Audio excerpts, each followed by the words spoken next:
I moved into my current house with my parents about 3 years ago in 2006. It seems so long ago now that the number is in front of me. But you're not here to listen to me reminisce about times that have since passed. So I'll try my best to get right to the point without adding too much unnecessary fluff. My name is Alex. I'm 15 years old and I've been trying to convince my parents that something is seriously wrong with our house.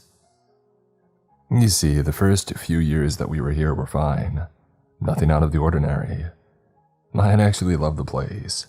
My bedroom here was much bigger than the one at the old house, providing a lot more space for my gaming setup. But recently, within the last couple of months, I found something in our basement that I'm not entirely sure is actually as real as I think it is. Maybe I really am going crazy. It's probably what my parents won't even bother to find out about what I'm talking about. Good one, they tell me. You're being paranoid. I figured that if they weren't going to take my word for it, then I was going to need to present them with some hard evidence of it, for both them and anyone else who can do something about this, if they can do something about this. Luckily enough, my parents had purchased me a camcorder for my 14th birthday. I had expressed some interest in film and video production. Up to this point, I had used it to create some amateur movies with friends from school, which were mainly just short clips of us walking through the woods and attempting to look frightened. Nonetheless, it being summer vacation helped me to be able to do this undisturbed. They more than likely assumed that I would be doing nothing but sitting in my room playing video games anyway. Not that I blame them in all honesty. Once I knew my parents had both left for work in the morning, I sprung up out of bed and grabbed my camcorder, not even realized that I hadn't taken the time to get dressed first. So I merely slipped on a t-shirt along with my pajama pants and my socks before beginning to head downstairs. I made sure to give every room above the basement a quick look through in order to make sure that I was the only one in the house at the time. After which I stood at the basement door, putting my hand on the knob and taking a deep breath. It wasn't that I was having second thoughts necessarily, but I considered things that could potentially go wrong before ultimately deciding the risk was worth it to prove my claims. So I opened the door and took my first steps down the creaky stairs, reaching over to my right and hitting the switch to turn the basement light on. Our basement itself wasn't something to write home about. It was what you would usually expect. A cold, brown-painted concrete floor and wall rectangular expanse with wood support and insulation lining the ceiling. Old dusty washing machines, piles of both dirty and freshly cleaned clothes in an assortment of different baskets. Cobwebs lining every corner of the room, with centipedes worming their way underneath the cracks in the walls. I made it to the bottom of the stairs before taking a left and heading into the more recreational side of the basement. Although the only thing that truly made it recreational was a simple lawn chair and an old coffee table, one that I'm sure hadn't been used in the past several months. Nonetheless, I soon made it to the thing that I was talking about. The wall that was opposite the lawn chair and coffee table. Call me crazy because in a minute, I'm sure you're going to be asking what could be so wrong with the simple wall. Well, this wall, it was slightly darker than the rest. Even those immediately to both its right and left. It had this shadow that was eternally cast onto it, even when there wasn't a light source or object to create one. And sometimes it flickered, as if it were a light bulb. I've seen it happen before, and I saw it taking place yet again right before my eyes. The first few times that it happened, I could have sworn it was just my imagination, but now it was clear that my imagination had nothing to do with it. I thought that was the strangest part of this entire ordeal. I had come down to look at it before and thought the out-of-the-ordinary phenomena would end there, until I got the balls to touch it. I mainly wanted to see if there was something that I was missing, that maybe it had something to do with the paint, or I just had something really wrong with my eyes. But that was me trying to rationalize something I didn't understand, because yesterday I had grabbed a broomstick and shoved it right up against the wall, expecting some paint to chip or some material to crumble. But no, instead, the broomstick simply went through the wall. I'm not really sure how to describe it in an intellectual or a detailed manner, It is as simple and as absurd as it sounds. My broomstick went through a solid concrete wall. I even walked forward with it in my hands at the time, and it continued going deeper in the wall, feeling no obstacles or objects stopping it. To make it clear, there were no holes, no cracks or breaches large enough to fit the width of the broomstick within. It was flat and smooth, and yet the broomstick sunk further in as if it were lodged in quicksand. And then, after some careful but clearly not enough consideration, I put my hand up to the wall, and once my elbow had disappeared, I pulled back. There was no pain, no extreme temperature, no bugs. Someone or something waiting to grab, bite, or claw me. It was just shocking, in a way that made me only want to learn more. Maybe I just never noticed it before, but I could have sworn the wall had looked much more normal when we had first moved in. Not that I had ever spent very much time in the basement. Maybe I had no idea what I was talking about. Maybe I just hadn't truly paid attention enough to notice any changes. But last time it was only my arm, and this time I was going to put my entire body inside. I wanted to step through, to see what was on the other side of the wall. There was a part of me that even considered this to be some sort of hologram projection, and that somehow was less insane than what it actually ended up being. But nonetheless, I'll always look back and see this as one of the most ill-informed acts, but the curiosity in me simply couldn't be contained. I needed answers. So with my camcorder still in hand, I approached the wall, reaching out my hand yet again to make sure that it was still passing through. And as you can infer, the result was rather unsurprising. So after I took a deep breath and looked behind my shoulder at the rest of my basement, I stepped forward slowly, my natural instincts telling me that the wall was still solid despite me vanishing further into it. But suddenly I felt like I was being jerked forward and falling. The actual feeling of falling only lasted for less than half a second, before I hit the ground again with a thud. My camcorder fell out of my hand as I collided with what I assumed was another floor or wall. The texture under me felt rugged like a carpet with a bit of moisture. I rubbed my head and opened my eyes, thinking that I had fallen into a section of our house that I wasn't supposed to discover. But no, that wasn't it at all. What I saw when I looked up didn't make any sense. It didn't even seem possible. Part of me had wondered if I had accidentally inhaled a hallucinogen or something. In front of me was what I could only describe as a large, messily segmented and built set of rooms, hallways, and corridors. All the walls were covered in this truly awful, bright yellow wallpaper that looked as if a small child had picked it out. It wasn't easy in the eyes in the slightest. I got myself to my feet, looking over to my right and seeing my camcorder on the ground, not broken and still recording. I leaned over and picked it up, putting it back in my hand before immediately turning around to get a better bearing of my surroundings. How did I get here? Why was I here, and what was this place? There were a million thoughts running through my head, and even though it was the last thing that I wanted to do, I remained calm. That's what you always do in situations like this. You must remain calm. Panicking helps nothing and no one. I was quiet for the most part in this strange place, the only sound being a slight electric buzzing noise. It had an irritating hum to it, and I couldn't help but look up to find the origin of it. Seeing a white tiled ceiling with poorly placed fluorescent lights running along it, most of which had possessed a subtle flicker. "Hello?" I called out. "Is anyone there?" No response. So I ran up to one of the walls and started pushing on it. The moist carpet squelched a bit beneath my feet as I heaved myself forward in an attempt to pass through the wall as I had earlier, but to no avail. I turned and dashed over to the wall behind me, pushing and shoving myself up against it. But it, like the other, was solid. I backed away from the wall, coming to the conclusion that I needed to save my energy if I was going to get out of here anytime soon. And while I imagined many ways this could get worse, it didn't make it any easier to accept the fact that I was trapped in this almost otherworldly sub-basement.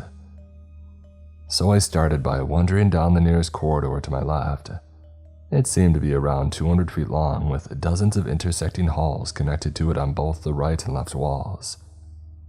That same horrendous yellow wallpaper was consistent throughout. Even the humming and buzzing of the lights above followed me as I walked down the hallway. The fact that it was the only noise present in this building besides the squelching of moist carpet as I walked only further drove me up the wall.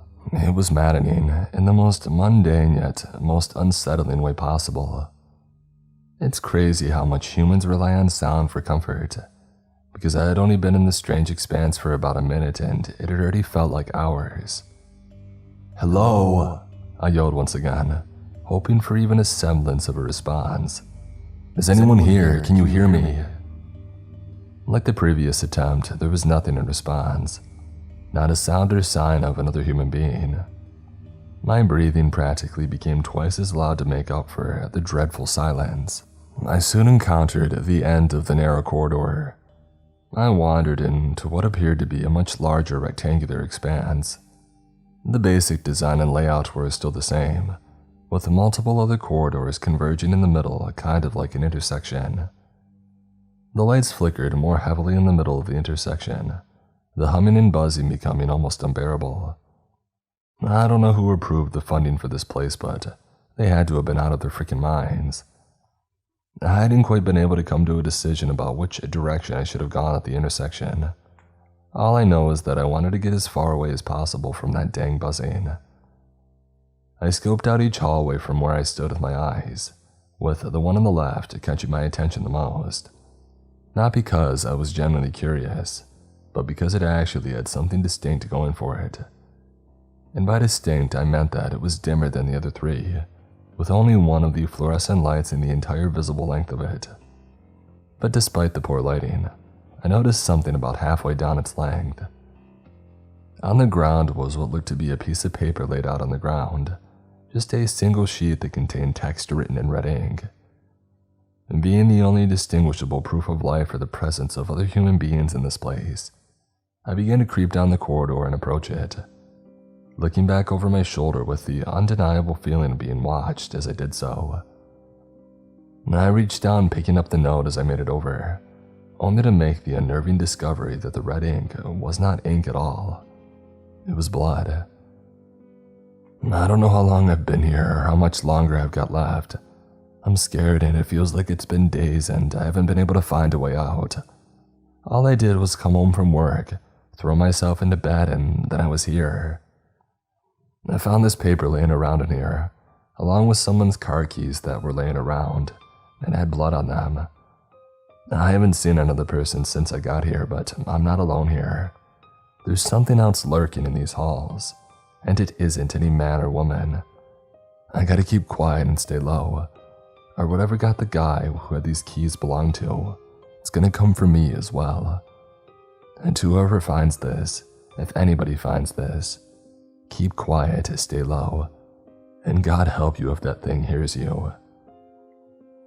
I felt my heart sink in my stomach as I turned to look behind me, only to find nothing but the slight flickering of the lights yet again, but I was more than on edge. As crazy as it sounded, I believed every word that was written here. This wasn't some practical joke or prank. Even the most elaborate of pranksters didn't have the resources for something like this. I can't count the number of times that I've seen a horror movie where something that's obviously not a joke is treated like one by the protagonist. And guess what? Well, they end up dead. There was no name or other information on the note, and since I was made aware that there might be something bloodthirsty lurking in here with me, the last thing that I needed to do was carry around this note and have the smell of blood on me. So I left it, dropping it right at my feet, and I began heading further down the corridor into a cylinder-shaped room. It was still more of the same as far as design and architecture went. I took another deep breath, preparing to head down the right corridor of the cylinder room, but before I could even move an inch, I heard a sound that made my blood freeze. The rest of me stayed right where I was by extension. The sound in question was a loud, ear-shattering screech that didn't sound all that far from behind me. I stood there completely terrified while my previous confidence quickly had drained. I could only hope that I wasn't seen by whatever it was, and I wasn't, not yet anyway. Once I had mustered up the courage to finally turn around, I didn't see anything behind me. It was still the same yellow walls and moist carpet, and yet it somehow became even more sinister than before. And that thing, was it what killed the person who wrote the note? Whatever this being was, I could now hear it getting closer. Its footsteps were quick and frantic, so I picked up the pace a little bit. My slow march turned into a brisk stroll. I couldn't help but feel like my heart was going to explode out of my chest from the dread the situation had filled me with. I made a left turn, and then another before booking it down into a wide corridor before making a right. This place really was a nonsensical maze. The architecture made absolutely no sense, but I refused to let this yellow wasteland become my grave. The creature shrieked again, but this time the tone was slightly changed, now sounding a bit more celebratory and more triumphant, as if it had accomplished something that it extracted joy from. It was only once I heard what came next did I understand why. "No, no, no, no," came the desperate, horrified screams of what sounded like an adult man who knew that he was about to meet a truly awful fate. I couldn't pinpoint exactly which hallway or room this chaos was coming from. All I know is that it wasn't more than 30 to 40 feet away. Regardless, I wasn't intending to play hero against some creature that I hadn't even seen the appearance of. "Stop, stop, no!" the man began to cry out, only to be cut off by his own shriek, accompanied by the sound of bone snapping and flesh tearing. His cries soon became gurgled, only lasting a few more seconds before he was drowned out by the sound of aggressive snarling and growling. At this point, I was sprinting, tears of both stress and fear forming in my eyes. I quickly raised my fingers up in order to wipe them away and keep them from blurring my vision as I ran. I eventually found a tight, almost closet-sized space at the end of one of the hallways. I didn't hesitate to slip inside and get myself out of sight as soon as humanly possible. Once in, I headed to the corner furthest from the opening, sat down and put my knees to my chest before shoving my face in my arms and taking surprising care to not be too loud, lest I want to draw that thing over and then really have something to cry about. I could only think about how I really might die here, that I'll be the next victim of whatever that monster is. If there were more people that were alive and trapped in this, whatever this place is, then I have to try and find them and make a plan to get out of here once and for all. I let myself stare into the darkness of this crevice as I sat there with the illusion of safety, while still in more terror than ever. I only just now realized that I dropped my camcorder in all the chaos of reacting and running, but most of me honestly didn't care. Proving a point wasn't worth it the moment I fell into this place. I should have left the wall alone. I should have just minded my own business and not poked my nose where it shouldn't have been. As helpless as I felt, I know my idiotic actions had a part to play in the predicament that I found myself in. But I was here now and I had to grapple with the reality of the less intelligent moves that I made. If I was going to get out of here alive, the last thing I needed to do was to sit here and mentally check out. I needed to be on my toes and alert. So once I had mustered the strength to stand back up, I did just that. I was still no superhero or brave soldier, but I was someone who wanted to survive. Someone who wanted to live to share a story I'm sure most would not believe. I quietly walked over to where I had entered the small den, turning to peek my head through the skinny opening into the larger hallway. But I immediately froze when I heard footsteps that weren't heavy or slow, but abundant and quick, as if whatever was moving on far more than just two limbs. They were coming from down the corridor to my left. I could make out the fact that whatever it was going to turn the corner at any second. I retreated back into the den and got as far away from the opening as was physically possible, but my morbid curiosity as to whatever I was trapped in this maze with, it couldn't be contained. It just had brutally killed someone, so any sort of negotiating or attempting to reason with it was out of the question. All I could do was sit here and wait as it began to walk down the hallway, approaching closer and closer to the den. Once again, its footsteps were soft, yet horrendously abundant. It sounded more like scurrying. It had this almost tapping-like rhythm that made my skin crawl, like a spider the size of a dog running down a hallway. I held my breath as it approached, only letting myself exhale when absolutely necessary. I didn't dare poke my head out the entrance or attempt to get a direct look at it, but the shape of its shadow on the wall behind the den opening did more than enough to make sure that I never forget this experience for the rest of my life. The lowest part of its body looked to be composed of at least a dozen thin but long limbs that all moved in unison with one another in a twisted, uncanny manner, like a centipede that had been sloppily stitched together. Above that set of horrific legs was a long rectangular frame with dozens more bent and thin limbs protruding from each side of it. I couldn't even tell if this thing had a head. Definitely not one that I could make out with the shadow. Who in their right mind would keep a monstrosity like this in here? Was it locked up? Did it kill the people keeping it contained and get out? Is that why this place is abandoned? Even if I did have answers to all those questions, it still doesn't explain the fact that it seems like I'm far from the only average person to end up trapped in here. It really was something out of a child's nightmare. Anyone's nightmare, in all honesty. It stopped only feet in front of the entrance to my den. I prayed to every god that I could think of, hoping that it wouldn't detect or sense me. The creature, whatever it was, let out a low growl, a far departure from the pitch of sounds it was making previously. I could feel it vibrate the wall that my back was against as I held my breath. Even if I wanted to make a sound, I couldn't. No noise could escape me. My terror was busy holding it in. It seemed to turn side to side as if in the middle of looking for something, but the creature didn't move in either of those directions, instead choosing to continue to move forward and to turn the corner down another hall, allowing me to live for another day, at least for the time being. I made an escape while I had the chance, busting out of the entrance to the den and immediately making a mad dash for the left in the lightest footsteps possible. Nearly right after turning the corner, I spotted my camcorder on the floor at the far end of the hallway. It had been smashed with dozens of broken off pieces all over the area surrounding it. All the footage and proof that I had were gone. I wasn't aware at the time if there was some way to extract or salvage anything off of it. I could only wonder how mad my friend would be when I tell him all those short films that we created using the thing were toast. But there wasn't much time to mourn the loss of my hard work, so I kept moving. When I made it back to the cylinder room this time, I chose a different path to go down.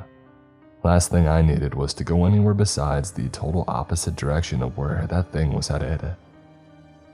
I was now more than alert than ever as I trekked through this nonsensical expanse, aware that there was far worse waiting for me in these walls than simple starvation or severe loneliness as a result of isolation. In all honesty, I've always loved my privacy and being away from others, but not like this. There was more of the same everywhere that I went. Yellow walls, white ceiling, and smelly moist carpet. The hum buzz of the lights became a background song at a certain point. I had just accepted the reality that it wasn't going to stop anytime soon. Regardless, I took 3 left turns and then 3 right turns before heading straight for what felt like nearly a quarter of a mile, then taking another left. I thought that I was surely leaving the creature in the dust, and that it would never find me in this endless maze. But as I was dashing down one of the corridors, I noticed something at the end that caught my eye. Something that I thought might be my ticket out of here. My saving grace, and so I slowed down, let myself take in a few deep breaths, and try to get my heartbeat back to a more reasonable speed.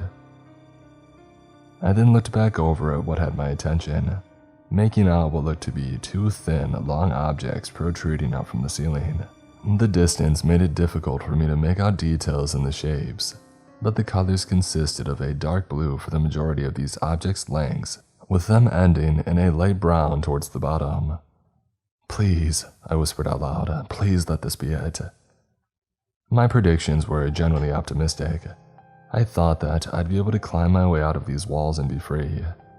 But as I got closer, so did the reality of what these so-called objects actually were. It had got to a point where I was only around 7 or 8 footsteps away from these things, and as I looked up, my bottom jaw hung ajar.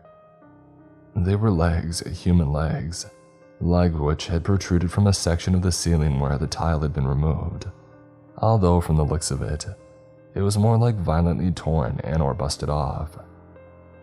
I had morbidly assumed the rest of the corpse was laying along the other tiles within the ceiling. How did I know that it was a corpse? Well, it definitely wasn't just the pair of jeans and old boots the legs were covered in, but a foul stench as well. A stench that was irrefutably rot and decay, one that I had only ever experienced when walking near dead animals in the woods and near my house. Except here, it had been cranked up to 11. I threw my left hand over my nose, fighting the urge to lose my lunch as I looked up in horror. There I was, standing just several feet underneath a pile of rotting meat that was once a fellow human being. A fate that could only have just as easily become mine if I didn't get lucky. But what could have possibly done this? Did the creature chasing me possess the ability to scale surfaces? Its anatomy seems to suggest that it might be the case, and if it didn't, then that means there was something else that I had to watch out for in this maze, the thought of which did nothing to help me feel any better. Eventually, the vomit that had risen its way into my throat had overpowered my efforts to keep it inside. I took my hand away, opened my mouth, and all over the wall it went, while the smell of rot continued pounding its way into my nostrils. I had to turn back, to get away from it as soon as possible. But just as I had regathered myself enough to start running and finding a way to go, the sound of many rapid footsteps in succession made me quickly rethink my actions. I slammed the brakes on harder than I ever had before, as I heard them coming from around the corner closest to my left. That thing, it was coming back for me, and I'm sure the smell of the body directly above me didn't help much either. I stood there, frozen like the terrified moron that I was. Truthfully, there was a part of me that wanted to give up and accept my fate, to let this, whatever this was, kill me and get it over and done with. But that quickly dissipated once I saw one of that thing's legs begin to wrap around the corner at the end of the hallway that I was looking at. It was a grotesque, black, almost asphalt-like color. A bit of blood staining the tip that also stained the wallpaper. My fight, or more precisely, flight instincts kicked into gear. I didn't bother sticking around to get a better look at what I knew was a truly horrifying appearance. I turned and ran once more, reaching the opposite end of the hallway in mere seconds, before immediately making a sharp left turn into another. I heard the creature let out a chilling screech as it gave chase, those many legs stampeding along the carpet and the walls as it pursued me relentlessly. Any effort to be subtle or quiet was now in vain. I made a few more random turns both left and right, hoping to confuse the beast, but my efforts seemed to be pointless, as I was still within its line of sight despite what I had done to get out of it. I huffed and wheezed as I looked for anything that could take me to a higher or lower elevation, stairs, an elevator, or ladder, because I was more than sure that it would fall victim to fatigue long before my pursuer did. After a few more twists and turns, endlessly trying to make myself as elusive as possible, I began to slow down as my exhales became quicker. My face went red and sweat began to drench my face. A stitch in my side began to form as well. I knew that I was doomed if I didn't find anything soon. I truly thought that things couldn't have gotten any worse than the terrifying sequence in which I was currently trapped. But this strange dimension had an excellent way of proving me wrong. Without looking, I made another left as I heard the creature shriek yet again behind me, alerting me that it was still in hot pursuit. I tried my best to keep my pace as I dashed down the hallway that I just turned into, looking at the floor for a few seconds as my muscles ached and cried out for mercy. Even the adrenaline couldn't keep me going forever. When I looked up, however, I was met with the sight of a dead end. No turns or other corridors. There was no way to go but the way that I came. I was only several feet in front of the wall that cut me off. I tried to turn and make a mad dash back the way that I came, only for the creature to leap out from around the corner and cut me off, forcing me to stumble backward and abandon my decision as I fell right on my butt. Its centipede-like legs wrapped around the wall once again as they reached forward. The creature then begins to move its body from around the corner, revealing more of its appalling appearance to me as I crawled backward in utter disgust. Saying that it looked like a mutant centipede would be an insult to such a creature. I had trouble believing even God himself could conjure up such a monstrosity. The entity's skin was a dark, near pitch-black tone of color, with jagged streaks of dirty white patterns running along it that looked more like scars than any sort of natural anatomical patterns. When the beast stood to attention, it had to be well over 7 feet, absolutely dwarfing me as if I were a toddler in the presence of a grown man. The entire perimeter of its actual body had those thin limbs protruding from it, all of them moving in unison with each other. Once again, a few of them still possessed blood on their tips, who I'm assuming belonged to the man that I heard die screaming earlier on. The body of the creature was a sharp rectangular shape. It mostly lacked features save for the giant gaping hole towards the top, which I had concluded to be its mouth. One without any teeth, just a pitch-black, voidous hole. This thing knew that it had me cornered, each end of its mouth contorted in a fashion as if it were trying to smile at me, but it just about lacked the necessary muscle structure to do so. Regardless, it wanted me to know that I was trapped, at its mercy for it to kill me in a gruesome, agonizing way. I was going to become its plaything and its food. I still had some self-preservation left over, despite the rational part of my brain telling me that there was nothing that I could do. But I managed to get to my feet nonetheless, beginning to back up as the creature slowly lurched forward, dozens of its limbs all moving in tandem with each other. "Please," I announced softly, holding my hands out in front of my face as I continued backing up while my legs trembled. And just as I was expecting myself to hit the wall that was behind me, I felt my body suddenly jerk backward, as if I had just been yanked by something powerful. I yelped as my back impacted what felt like a hard carpet surface, and suddenly things weren't nearly as bright. I pulled my hands away from my face, revealing an entirely new environment around me. A library, just a plain old library. The walls were just a plain light brown color, the ceiling was tiled, and there were fluorescent lights, but they weren't buzzing or flickering. The carpet itself didn't feel moist either, just like regular everyday carpet that was actually maintained. I coughed for a few seconds trying to comprehend what had just occurred, in a fury of confusion, but it clicked soon enough. I had passed through the wall, the same way that I had passed through the one that had me end up in that yellow-colored death trap in the first place. But doesn't that mean the creature could follow me? That single question made me quickly tense my muscles as I prepared to throw myself up to my feet, only to be stopped halfway by the comforting sound of an older woman's voice. "Are you okay, young man?" I turned, seeing several different people all around the library with their eyes on me, some in lounge chairs reading books, some at the desk in front of computers, and some standing next to shelves with books in hand. I almost caught a glimpse of the woman who had spoken, who I had guessed correctly to be on the older side, with long gray hair and wrinkly skin, dressed in a buttoned shirt and khakis with a pair of thin glasses on. "What? This is home, right?" I said, letting out a few more coughs. Everybody shared glances with each other, more than likely thinking that I was in some sort of state of delusion. The older woman informed me that she hadn't seen me enter the library, that everyone had heard a sudden thud and there I was, sprawled out on the floor and coughing, so she came over to see if I was okay. The police were contacted to come and take me home. I obliged, wanting to make everything as easy as possible after what I had just gone through. But during everything that transpired, the library staff making the call, my parents talking with the officers, all I could think about was that place and that thing. You see, what made it even more confusing was the fact that I had entered that place several hours before my parents were supposed to arrive home. Yet I could have sworn my whole ordeal there lasted no longer than an hour, and I was never knocked unconscious or asleep at any point.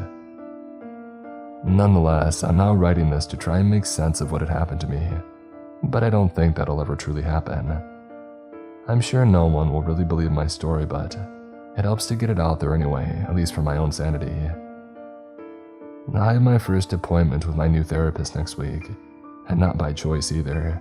Therapy's never really been my thing. But I guess that's what happens when you ramble to your parents about getting stuck in a different dimension and running from mutant creatures with impossible anatomy. Not that I'll even attempt to tell her any of that. Although I'm sure my parents might do it for me when first meeting her. But if I've learned anything from all this, it's that I'll never, and I mean never, go near that wall again.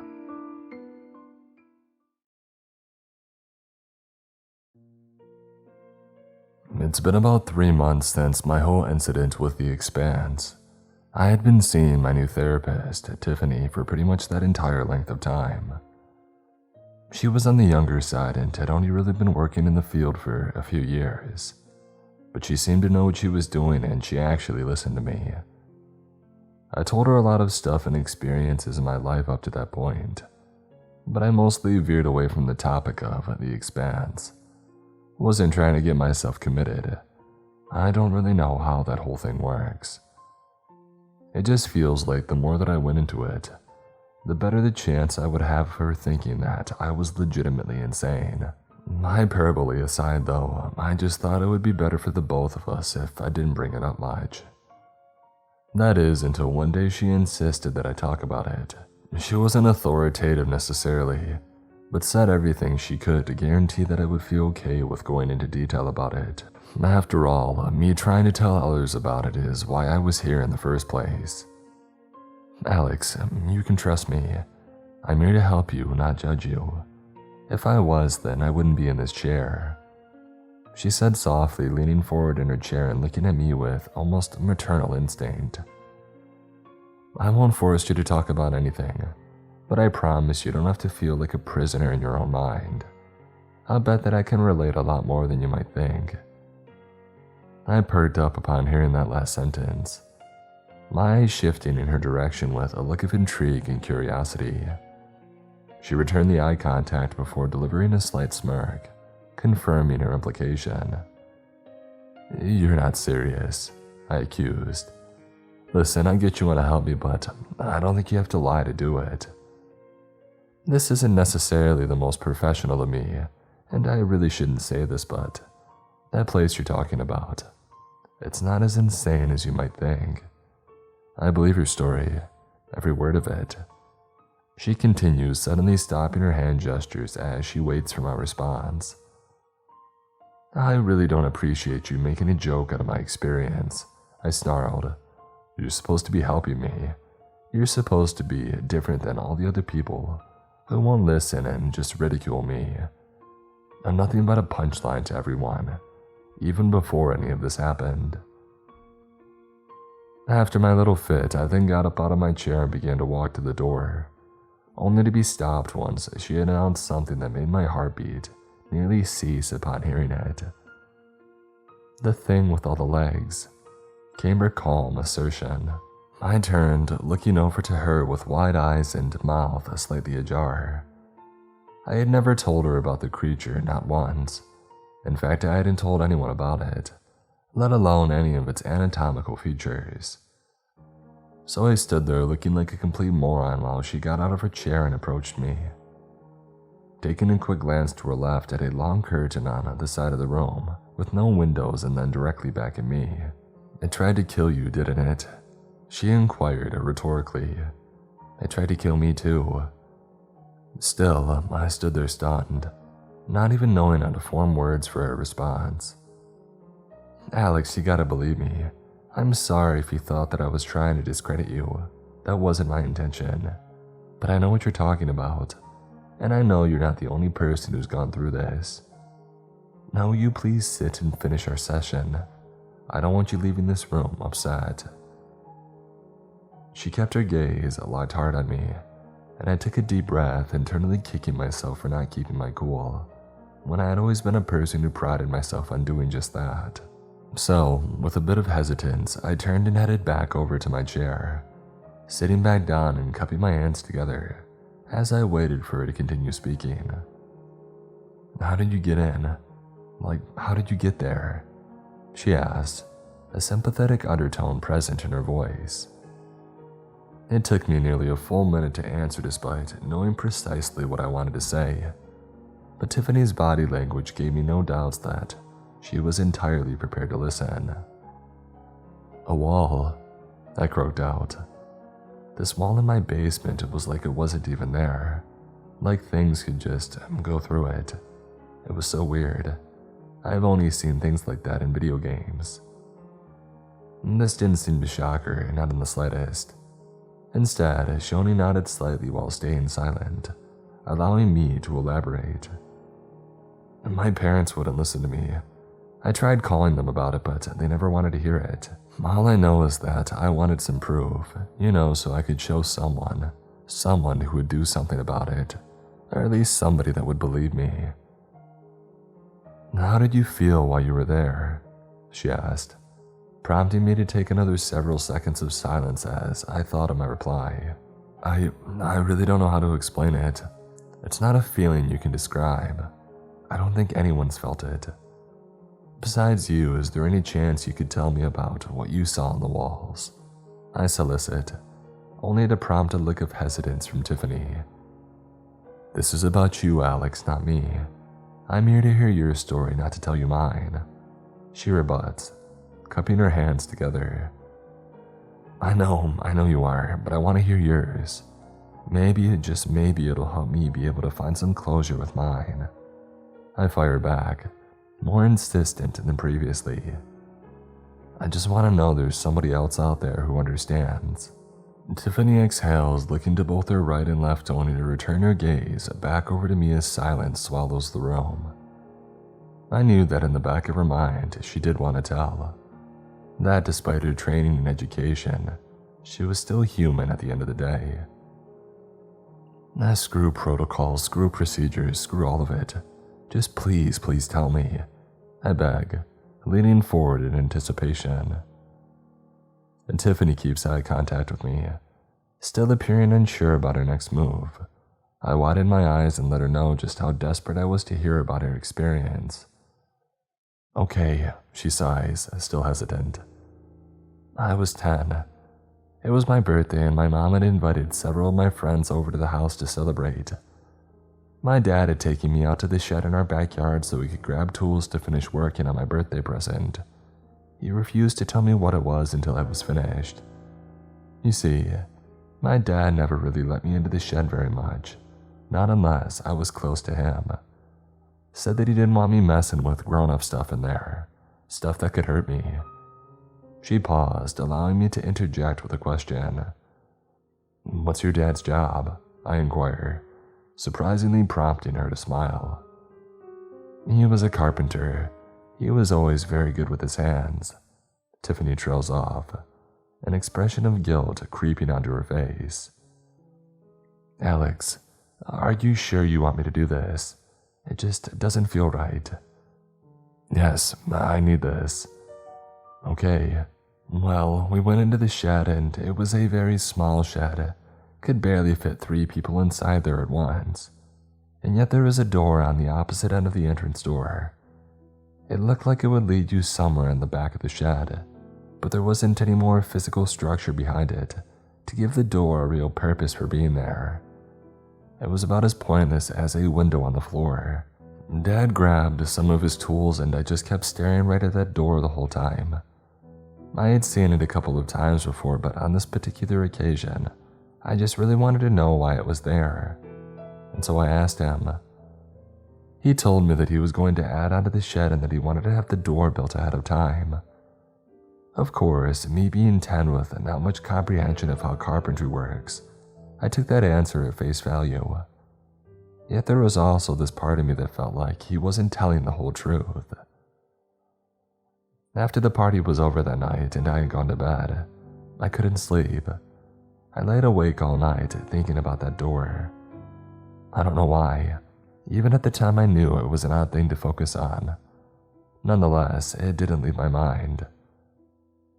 I tossed and turned and I had a long day with a lot going on, and yet I was still wide awake. And it was all because of that dang door. There were another few brief moments of silence as Tiffany turned to look at the curtain on the east side of the room again, causing me to do the same as she started speaking once again. At one point, it got to be too much. I was just way too curious about something so mundane. Like I said, I don't know why, but I got out of bed and grabbed my flashlight and made my way out of the shed. I made sure not to wake Dad up, and not even sure how long I would have gotten grounded for if I ended up getting caught. But I make it to the shed regardless, and I walk over to the door. And with the only other sound in the immediate area being crickets, I was able to hear something on the other side of it, which logically should have just been more crickets. But it wasn't. Instead, it sounded like electric buzzing, if that even makes any sense. Like the buzzing of ceiling lights. Even at that age, I knew that something wasn't right. I recognized the sound from the lights in my school at the time, and I knew there was no reason for me to be hearing it coming from there.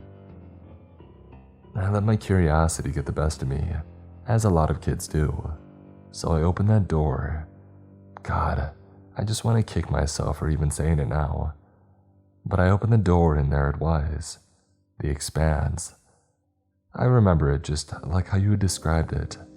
Ugly yellow walls, a damp and old-looking carpet, and the buzzing. Oh, the buzzing. It was twice as loud now that I had opened the door. I didn't know what to think. I knew that I was scared, part of me was anyway, but I was mainly in shock. This couldn't be possible.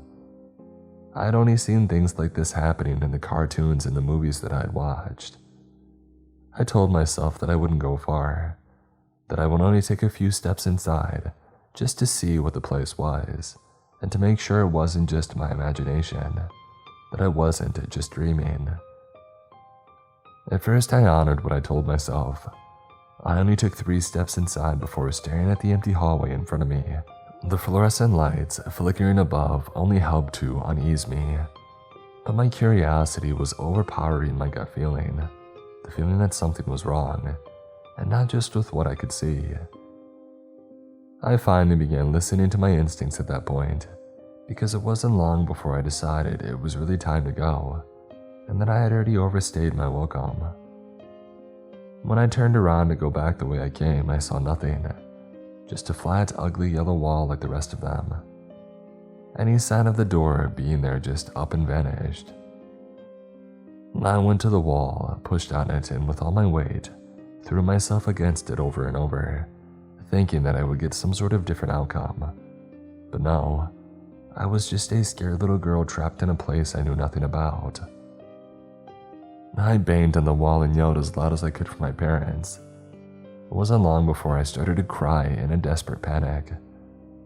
All I did was stand there, continuously throwing my fists on the wall, over and over, and begging for my parents to come and save me from this place. And it wasn't long before something heard me, something that knew I was invading its territory. I heard it screech when it was coming for me. It was awful. Don't think that I've ever heard anything more horrific than the sounds that thing made. It was like someone had put a screaming baby on a distorted megaphone. So I did the only thing that I could do at that time. I ran as fast as I could to the right because the screeching was coming from the left. It felt like, I don't know, like I wasn't even moving. I just passed yellow wall after yellow wall. I knew in the back of my mind that I was going somewhere, but the rest of me felt deceived. It looked endless and maddening. Eventually, I came to a stop, feeling like I had put enough distance between myself and whatever it was that had been pursuing me. What I felt wasn't just fear. This wasn't looking down a dark flight of stairs or a creepy basement, or seeing a spider in your room. No, this was existential on a level that I can't put into concrete wording. I still hadn't seen the thing, but not up to that point. So I went and hid behind a wall, placed my back against it so softly, I couldn't even tell if I had actually made contact with it. It was around 10 seconds when I was able to work up the courage to peek my head over the edge of the wall. I was shaking, holding in sniffles, had silent tears going down my face. I didn't dare make a sound. I couldn't afford to. At first, there was nothing. It kind of looked like something out of one of those old playhouses from the 2000s. Just cold and empty. No light present at all. It was uncanny.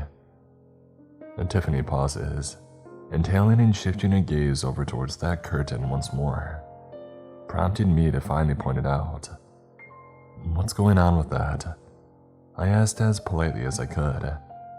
"Oh, nothing important, just a wall." She laughed off dismissively. For the first time since she had started her story, I felt a bit uncomfortable, but I mainly chalked it up to her being invested in what she was saying, so I went back to just listening. There I was, staring down that yellow void until I heard it screech again as it rounds the corner all the way down the hall and spots me peeking. I knew that it saw me because we both froze for a second. It's like it wanted me to know that it knew that I was there and that my fate was sealed.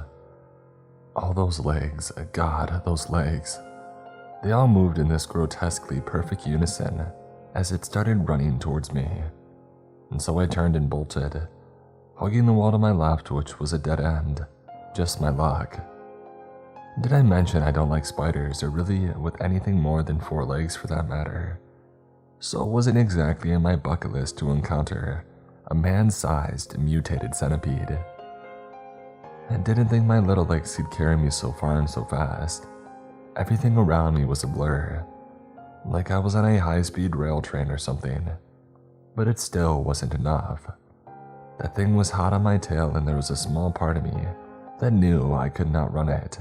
I pulled away from the wall to my left, took some turns to try and confuse it, but it knew what I was doing. Probably because everyone who ran from it before tried the same thing and it failed. God have mercy on them. I knew that it was closing in on me when its footsteps got louder. Death was practically knocking at my door. I still remember how it sounded when it ran. Makes my skin crawl to this day. The yellow walls, the hum buzz of the lights, the old moist carpet, it made it that much worse. Knowing that I was probably going to die young in such an alien environment. I wasn't getting out. Not alive anyway, or so I thought. She trailed off. "You said the wall in your basement was how you had entered it. The expanse, right?" She inquires, catching me off guard with the sudden question. "Yes," I trail off, unsure of what to say next. "Why didn't you try to show anyone?" "My parents, they built a wall of wood panels in front of it. Told me that they were tired of my ghost stories and my obsession with that wall. So they said that they would get it out of my sight and out of my mind. I think they know there's something wrong with it. Kind of like how your dad did, but they don't want me messing with things that I don't understand. Or they just didn't want our house to become a government research site. Both seem just as likely. I wish they would at least acknowledge my story is true. Their own son went to this horrific place, survived being attacked by a dangerous monster, and they just pretend like I'm crazy, that I'm just desperate for attention. I hate it, and I almost hate them for it. But they've raised me, fed me, and given me shelter. Maybe one day they'll come to their senses." Tiffany's stare became a bit more cold, as if I had just told her what I ate for breakfast that morning. I hadn't seen her ever look at me like that before now. I didn't like it. It was unsettling, especially considering the gravity and context of what I had just said. "Why don't you finish telling me about your experience? We're kind of getting off topic, don't you think?" I interject, hoping that she would agree. Right," she began, bringing me a bit of relief. "It's about as straightforward as a situation like that could be. I was running from something that I truly couldn't escape in a place that I was never meant to be. Eventually, after going for so long, my lungs began to give out. I simply couldn't muster the strength or energy to run anymore, even though I knew I had no choice. And I think that was the worst part of it all, knowing that I couldn't even do the bare minimum of running away to save myself. I sure as heck wasn't going to try and fight that thing. Soon enough, I came to a dead end. boxed in by walls on either side of me and the creature behind me. I somehow mustered the courage to turn around as it closed in. I could have sworn that it had even tried to smile at me before it prepared to kill me, like it knew what it was doing was going to make me suffer, and that it was going to take pleasure in the agony of my slow, painful death. But something in me snapped, and I honestly shocked myself when this sudden shouting roar emerged from within me, and I directed it right at the creature. I thought it would be completely pointless, but to my surprise it hesitated, like it was caught off guard by a violent outburst of what it saw as prey. Leave me alone, you stupid ugly monster," I shouted while flailing my arms. I noticed that it had been taken aback and I wanted to keep it that way. "You're a stupid, weird, and ugly monster," I continued screaming, baring my teeth to make myself look less docile. It wasn't long before the beast had realized who was really in control, so it began crawling forward again despite me throwing my various insults at it. I was desperate, saying every nasty thing that it could think of as it closed the distance. But like I said, my dominance was short-lived. I wasn't in control any longer, and so I tried something else. I proposed a deal to it.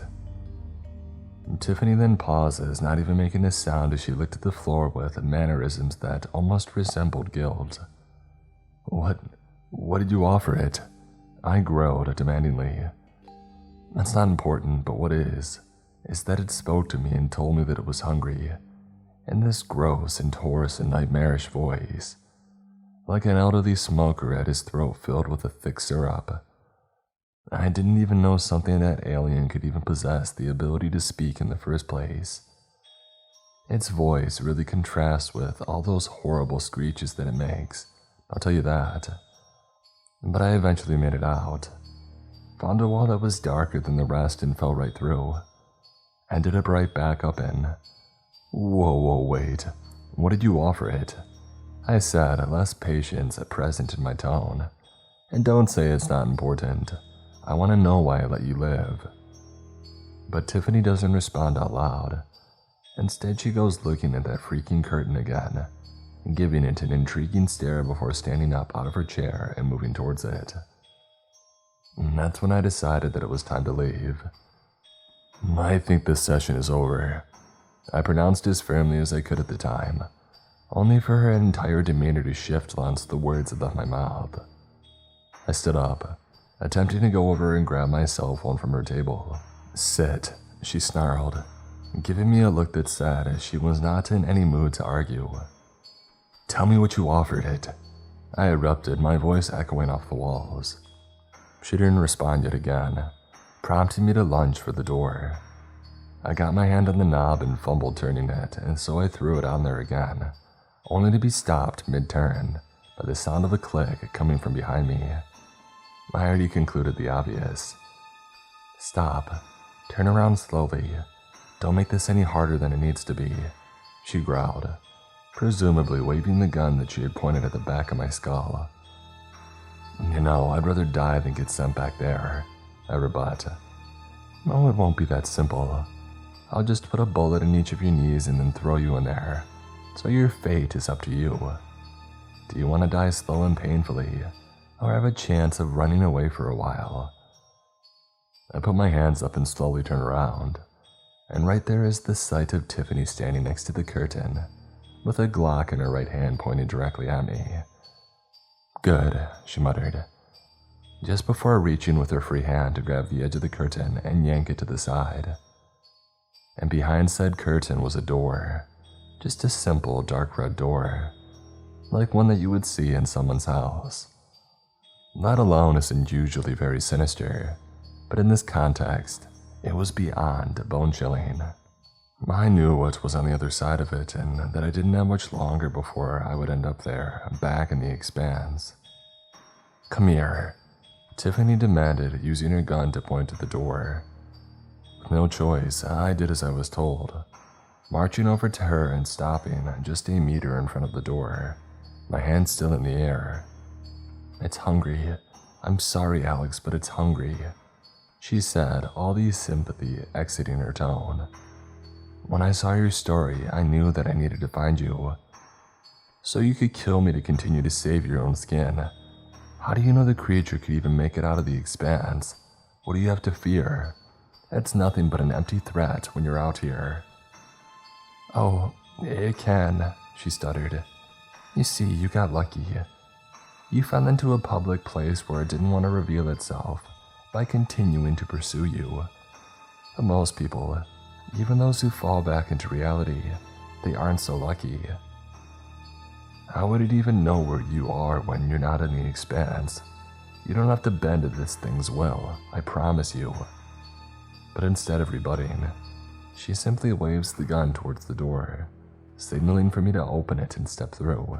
I can't take the risk. I need to look out for myself. People were never meant to discover the expanse, and we're both paying the price for treading somewhere we don't belong. Plus, if I don't hold up my end of the bargain, I'm not the only one in danger.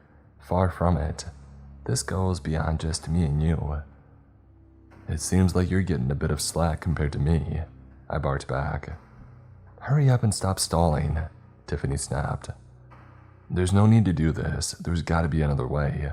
I bet you haven't even tried to use that gun on it once, have you? I said go, Alex, she commanded violently, now moving closer and placing the barrel inches away from my skull. I turned slowly, giving her one last look. A look that told her that I was desperate for her to come to her senses. All I wanted was for her to realize the madness of what she was doing, and that there was a way out. But alas, I was hoping for an outcome that was impossible at that point. So I took a deep breath, looked ahead, and lifted my hand up, guiding it over to the doorknob. You're gonna get what's coming to you, I said, maintaining my forward gaze despite my defeated tone. I then slowly pulled back, the door creaking as it inched across the distance of the floor. My eyes widened as I saw it, the place I thought I would never see again. All my fight-or-flight instincts went into high alert as soon as I heard the buzzing of the fluorescent lights. Everything that had happened came right back to me, in a way that made me feel like I never truly left the expanse. It was like getting a greeting from my own personal nightmare, welcoming me back home. I took my first couple steps forward, the all too familiar but subtle squelch of the moist carpet manifesting as my foot made contact. I felt goosebumps form around my arms and legs. The expanse was a bit cooler than what I had previously remembered. It's for the greater good, came Tiffany from behind. I don't turn around, not at first, but once I hear a heavy slam, I take a look back, seeing nothing more but of the ugly yellow wallpaper. It was just like Tiffany's experience if she was even telling the truth. The door that leads in does not lead out, but just like that, I was right back in the place that I dreaded the most. But I wouldn't make the same mistakes that I did last time. The first thing I wanted to do was begin searching for a wall that I could fall through in order to get out of here. I also wanted to pinpoint wherever the creature might have been, the way that I could take steps to avoid it. I needed to keep quiet, to not panic like I did the first time around, and if I was careful enough, I know I just might survive long enough to make it out once more. I then started walking in a crouched formation, turning right and heading down a corridor that led to a dead end, only to turn and take another left once reaching the end, and immediately feeling off-put by the sight that I had laid eyes upon. At the end of the hall was what looked to be a four-way intersection of rooms, which by itself was nothing new. I had seen things like the first time that I was here. However, there was a strange, bright light being emitted from something in the opening of the hallway on the right. I kept quiet and I glanced around me, looking for any signs of the creature's presence as I considered moving to investigate whatever was causing the disproportionate light effect. And in that moment, I discovered nothing. However, I did hear something that completely threw me off. First, it was a sudden slam, as if a heavy door had been opened and closed in quick succession. And then that same slam was followed by the sound of footsteps and human voices, both male and female. I turn back and hug the wall to my right for cover and get down as low as I can, getting all the way up to where it ended and laying on my stomach while peeking over to see whoever these people were. Just in front of the now invisible door were 3 individuals, all of which looked like they had just walked straight out of an episode of some shadowy government conspiracy TV show. There were 2 women and 1 man, the 3 of which were dressed in near head to toe in black, with all sorts of body armor and gear to go with it. Each of them held a rifle in their hands with a pistol on their utility belts, along with various other non-firearm weapons like grenades and knives. The man then puts a hand near his left ear, fidgeting with what happened to be some sort of earpiece for communication, becoming visibly frustrated as he struggled to get it to function properly. And believe me, I wanted nothing more than to run up to them and tell them everything. Tell them to find me a way out of this godforsaken place, and show them the horrors that these walls hold, and who was responsible for putting me in here.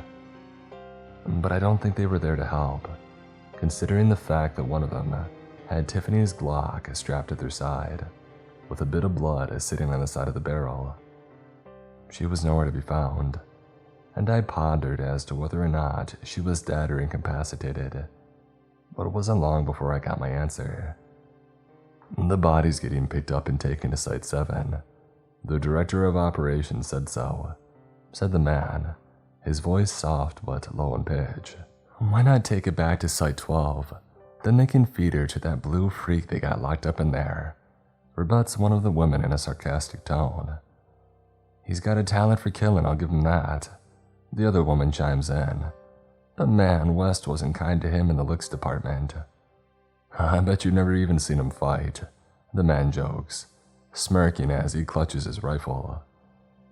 One of the women opens her mouth to form a reply, only to be suddenly cut off by a blood-curdling, ear-shattering shriek coming from somewhere to the far left of us.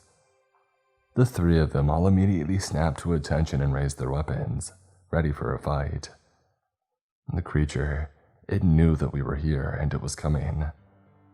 The man quickly lifts a hand to his ear again, resting 2 fingers against it before saying, This is Agent Creed with Team X5-2.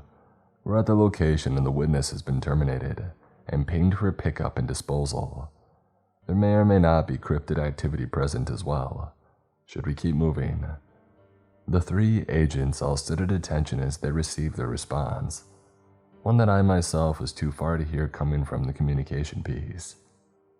I arrived at the conclusion that it was now my time to leave, so I got to my feet as quietly as possible, still hugging the wall as I slowly backed away. I turned and refocused my attention to the corridor, peering down at the intersection and setting my sights on the bright opening to the right. I kept myself in a crouched position as I hastily made my way towards it, the horrid screech of the creature once again echoing through the walls of the expanse. Down here, one of the 2 women shouted, immediately making my heart sink, as I had hoped and prayed they weren't referring to the hall that I was currently occupying. But of course, my hopes and wants meant nothing here. I immediately picked up speed, which was nothing in comparison to how quickly I began moving after hearing one of those female agents shout in my direction from the end of the hall behind me. Hey, get back here. I of course had no intentions to obey her demand.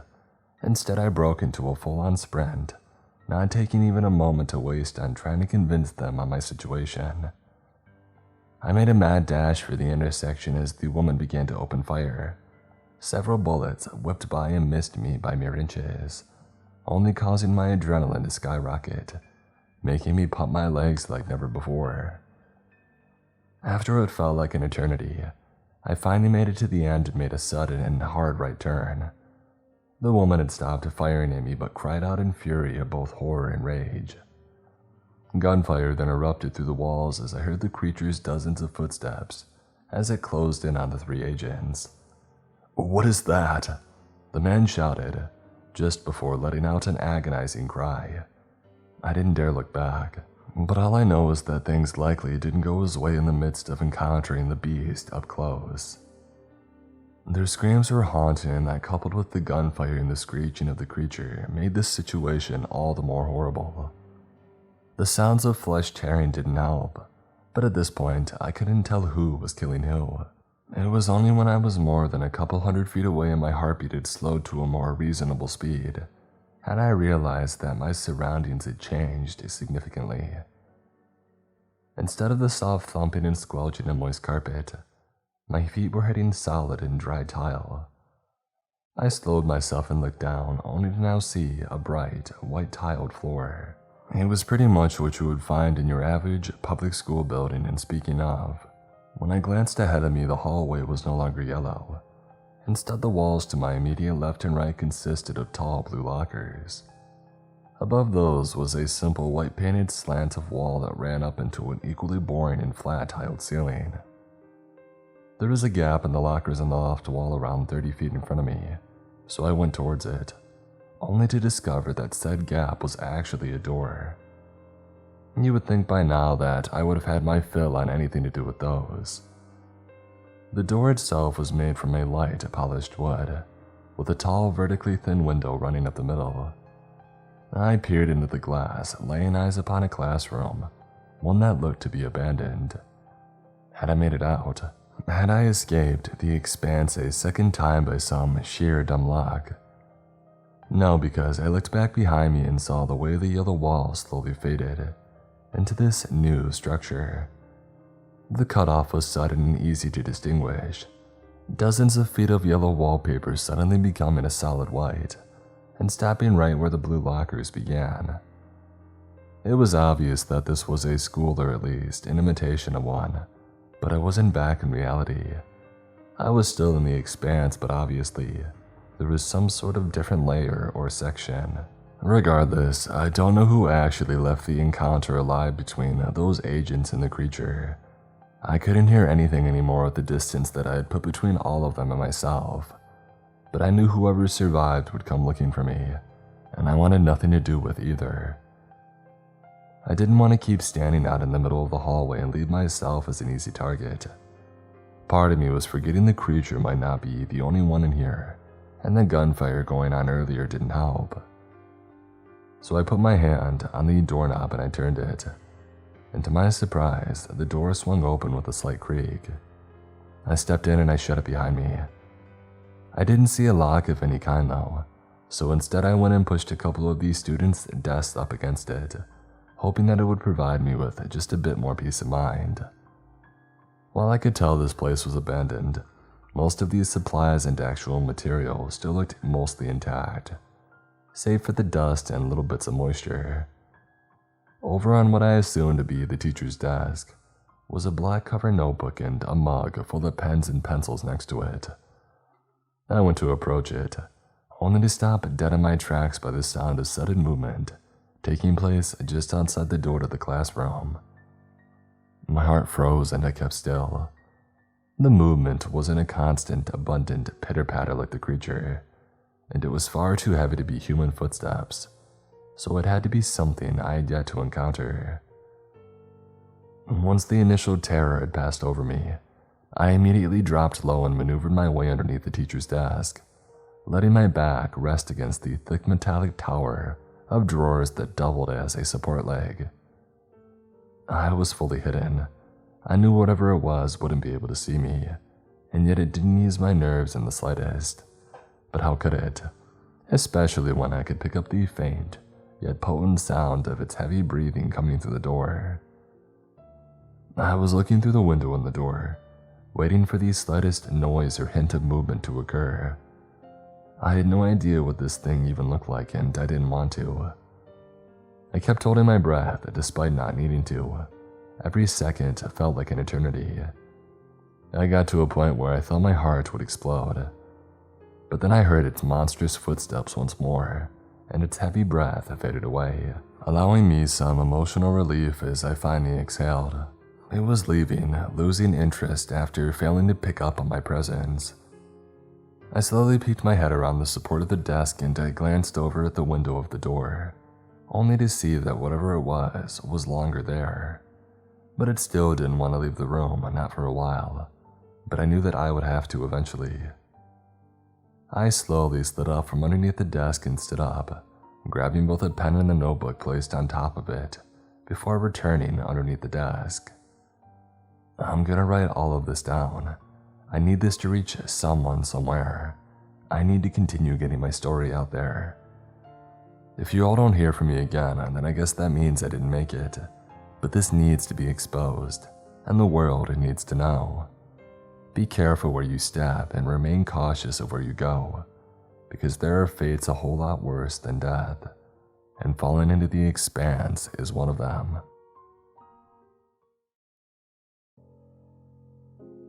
After looking through the classroom a bit more, I discovered an old backpack resting in the corner behind a desk.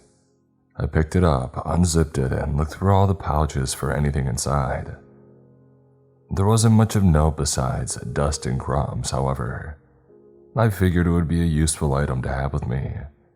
So I kept it with me and returned over to the teacher's desk and grabbed the notebook and pen that I had been using to document events. After which, I put them inside and set the backpack strap over my shoulder, tightening them in the event that I needed to move quickly to prevent it from easily falling off. I made my way over to the door before pushing away the desk that I had used as barricades, the metal legs scraping against the floor, making me visibly cringe. Once they were moved aside, I approached the door, letting my face hover close to the glass as I looked out into the hallway. There was still no sign of whatever it was that had been breathing and making those footsteps, which was good. I needed to take the opportunity to get out of this room and keep moving before it came back. I took a deep breath, mentally preparing myself before I opened the door. The longer that I stayed here, the less I felt like I would be able to escape. But I did it once and I can do it again. That much was comforting, but not a whole lot. I opened the door, taking my first steps back out into the imitation of a school hallway. It looked no different than before until I looked to the right. Shockingly, the repetitive yellow wall area of the expanse that had led into the school layer was no longer.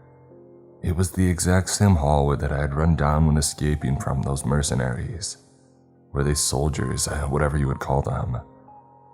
But instead, at the end of the hall with the blue lockers lining the walls on either side, it was just a solid, plain white wall. And it was as smooth as a wall could possibly be. I was now met with another strange element to deal with. The fact that the expanse's layout and features seemed to change periodically without any true pattern or logic. At least I think that was the case, unless I was truly losing my mind. I headed off to the left, turning down another hallway that maintained a consistent design and appearance as the one previously. Not to mention the other abandoned classrooms and even what looked to be a worn-down computer lab, with monitor screens being smashed and cracked, along with some having fallen on the floor. I did give the lab a second glance, keeping a lookout for any computers and monitors that looked intact enough for me to try to use, but it was nothing more than self-amusement at that point, even if there was one in working order. Who's to say that it would ever obey the rules of a computer back in reality? After looking around for just a few minutes, I eventually gave up and headed deeper into this school. I pretty much came to terms with calling it that, despite obvious circumstances. Everything that I had seen so far had been mostly uneventful, besides the fact of having myself on high alert in case whatever that thing was earlier circled back around. After mindlessly wandering for several more minutes, I eventually came to a staircase leading up to a supposed second floor. The stairs themselves looked unstable and dilapidated at best, with what looked to be rust and rot running along the walls, accompanied by cracks with what looked to be weeds growing out of them. OSHA would have a field day with this place. Before going all in, I reached out with my right foot and placed it on the first step. half expecting it to collapse just from that minuscule amount of force. But it held, giving me just enough assurance to take another. And once I felt comfortable enough to begin climbing, I heard something that made my heart skip several beats.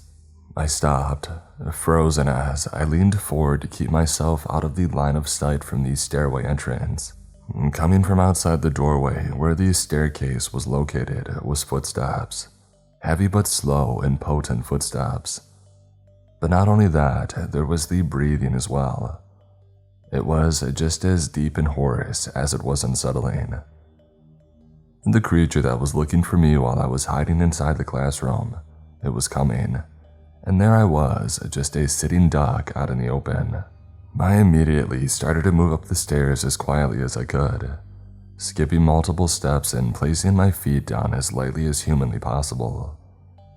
Luckily, the padding on the bottom of my shoes were able to keep my movement on the quieter side of things, so I was able to be quick without making much noise. But it didn't feel like I was moving fast enough, because every second counted.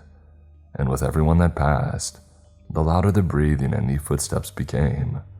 Part of me wasn't even sure if I would make it to the top in time before the creature entered the stairwell. But I kept moving, kept pushing myself because it was quite literally life or death.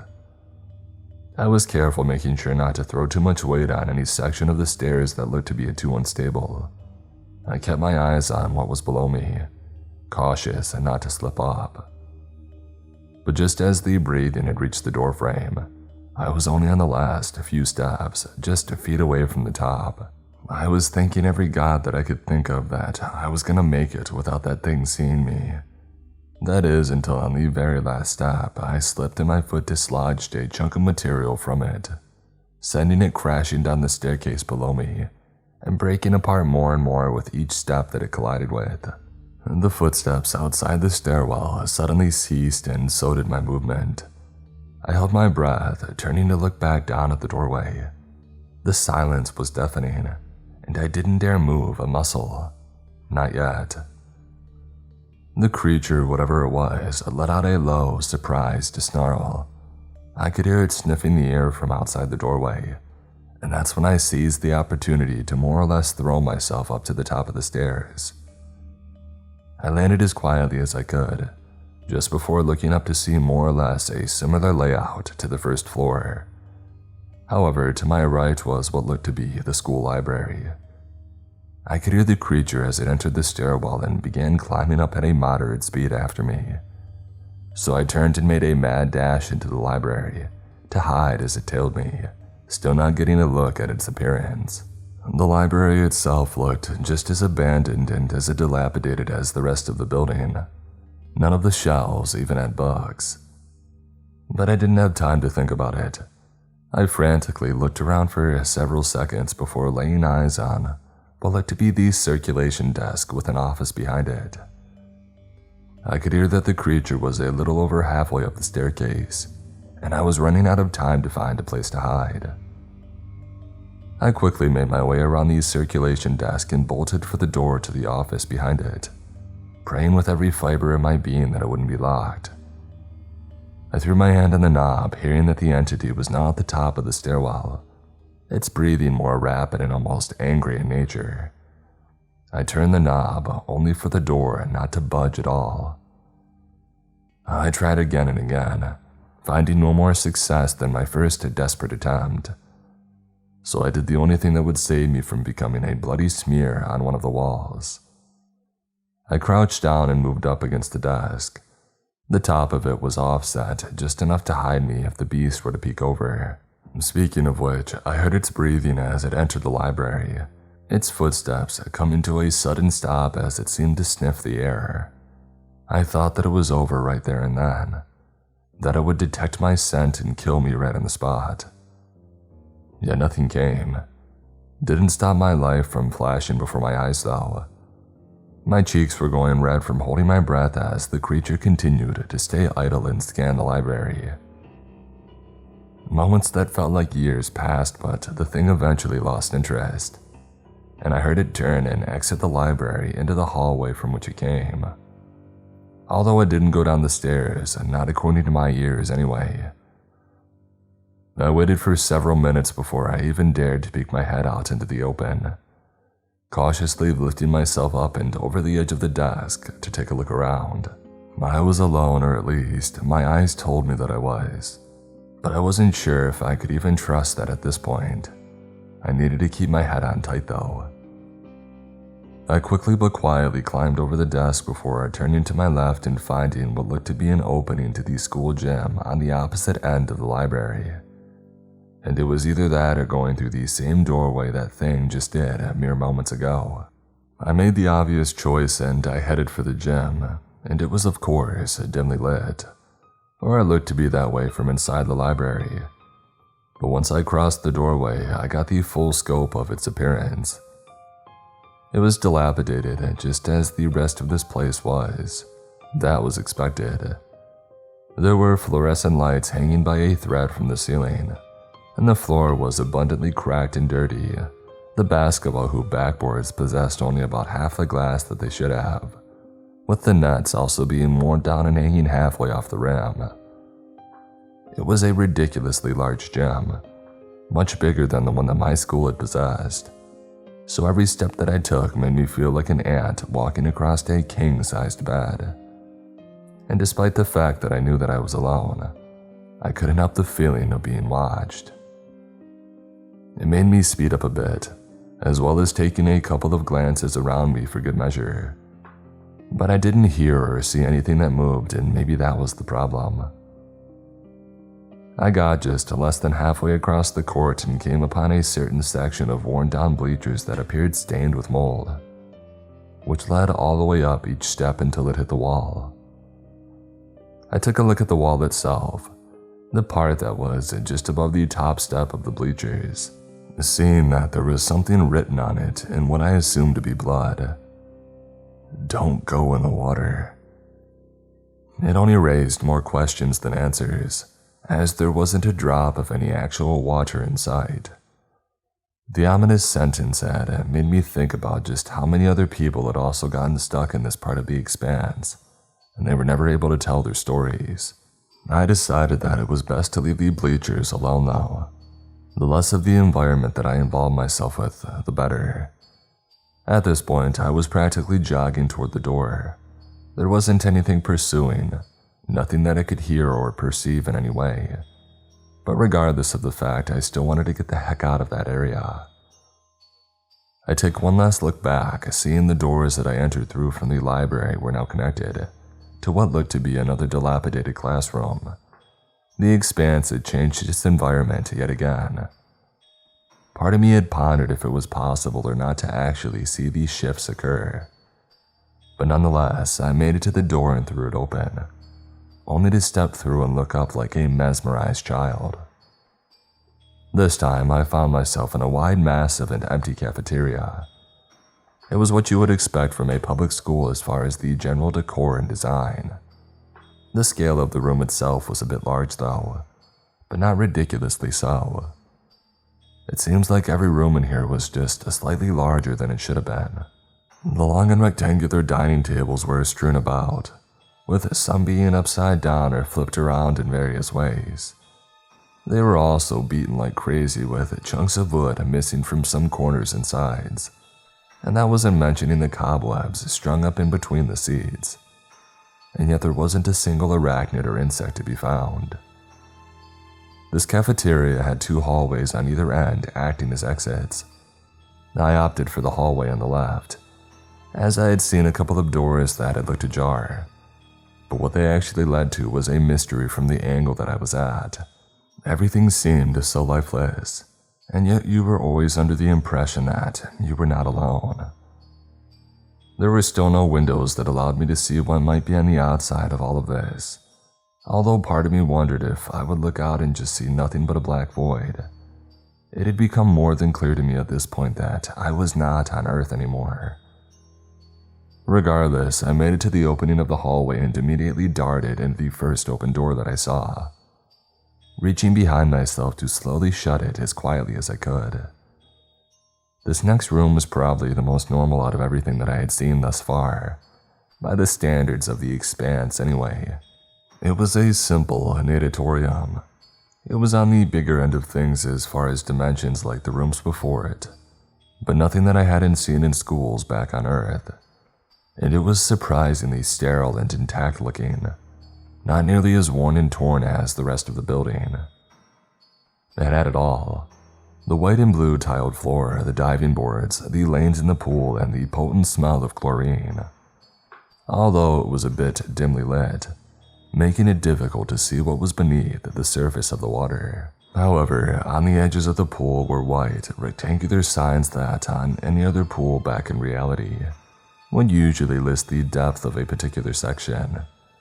And this pool had those, except they didn't display any numbers or typical units of measurement.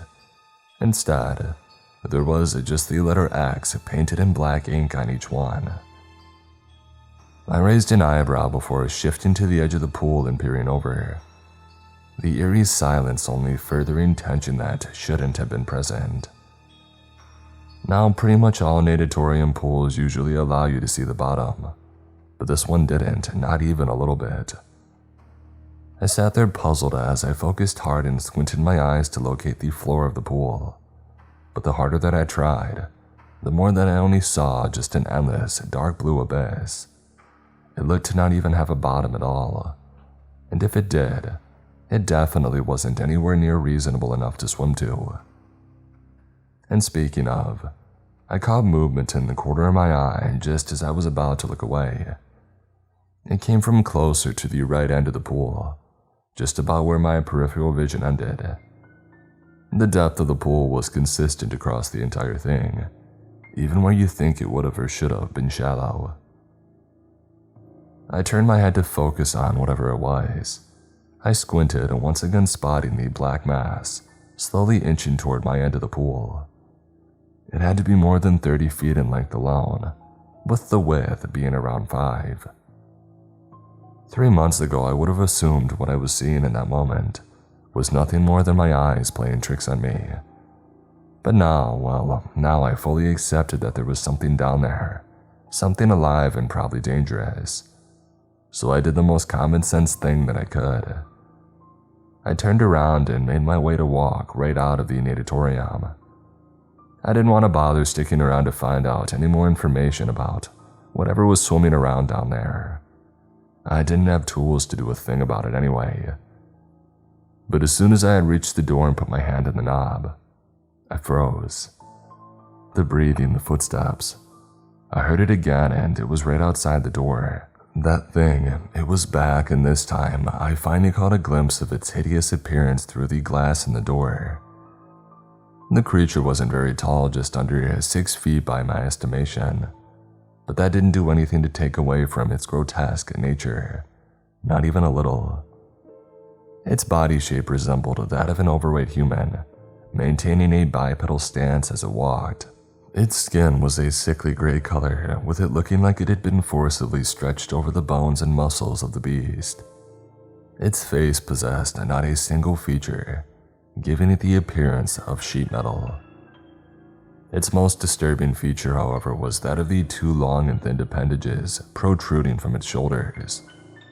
They were bent at a near perfect 90-degree angle, about 2 feet out, both of them covered in these disgusting bumps that traveled up the length of the appendages, all the way to the bent section.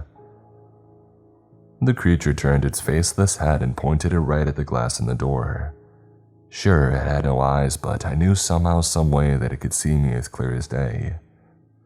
The breathing was still present and potent as well, despite the lack of a mouth. Everything about it was just wrong, and it was somehow even more horrific and hideous than the centipede creature. To say that I was stuck between a rock and a hard place wasn't a stretch. My heartbeat skyrocketed as I thought of what to do, but it wouldn't matter all that much. I had taken too long to act, and it was going to cost me dearly if I didn't find a way out. The beast started moving toward the door, reaching out with those bumpy shoulder legs in order to presumably break it down. I quickly backed up and looked to my left, spotting a lone broom that was laid up against the wall. The creature began to pound on the door with its horrid limbs, and the hinges grew weaker with every blow, which meant that my time was running out, and that there wasn't anywhere to hide this time. I darted over to the broom, swiping it away from the wall and then breaking the handle over my knee to leave out one sharp end.